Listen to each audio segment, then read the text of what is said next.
All right, so we're going to look at how we can find those confidence intervals for the difference of two means on our TI calculator. Just in case you forgot, when I found the sample mean and sample standard deviation for the list of numbers, just remember, if you ever want to do this, you can just simply go to Stat and then edit number 1 like we've done 100 times, but just to review. Put your data in. So I'm just putting the calculus students data in. Not very well, but we'll try and go back here.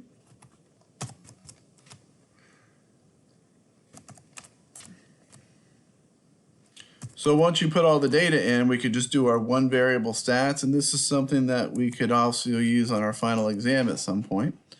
So we'll go to Stat, we'll go to Calc, we'll go to one variable stats, and this is my first list. So there's where I got the 99.67, and here's my 13.45, my sample size, so all that's there.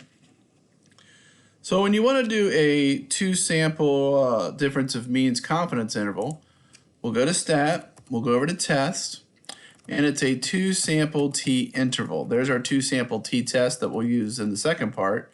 Two sample t interval. It's 0 on this calculator. So what I'm going to do is I'm going to put my thing over to Stats, and I'm just going to basically put each sample in. Now, when I did it on the notes, I did the calculus first, so I'll do that here as well. So I'll do the mean is 99.67.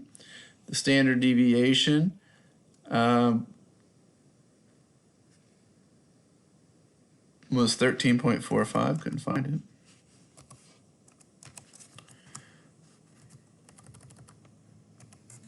The sample size was 9. And then we'll go to the algebra, which had an average of 92.57, had a standard deviation of 43.24, and they had 14 in their sample. Now our confidence level was 90. Now the interesting thing is this new one we have what are called pooled and non-pooled. We always want to put no for pooled or non-pooled because that basically gets into are they equal or unequal variances, but we're just going to assume they're not. So if you hit not pooled for all these, you're in good shape. And we'll hit calculate, and I'm going to guess this will be slightly different than the one we got because remember we said that t value would be a little different. So negative 14.49 to 28.694. Ours was from negative 16 to 30.2.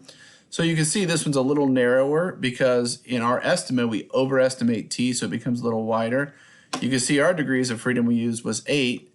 They use a degree of freedom of 16.5967, some bizarre number with some bizarre formula. But our minimum of the two sample sizes is fine. And if you use this, if you put this interval, that's fine. But just remember, they could be slightly different than if you do it by hand. So hopefully this is helpful. The calculator is always a great tool to do these kind of intervals and then just kind of use your interpreting skills to figure out what they mean.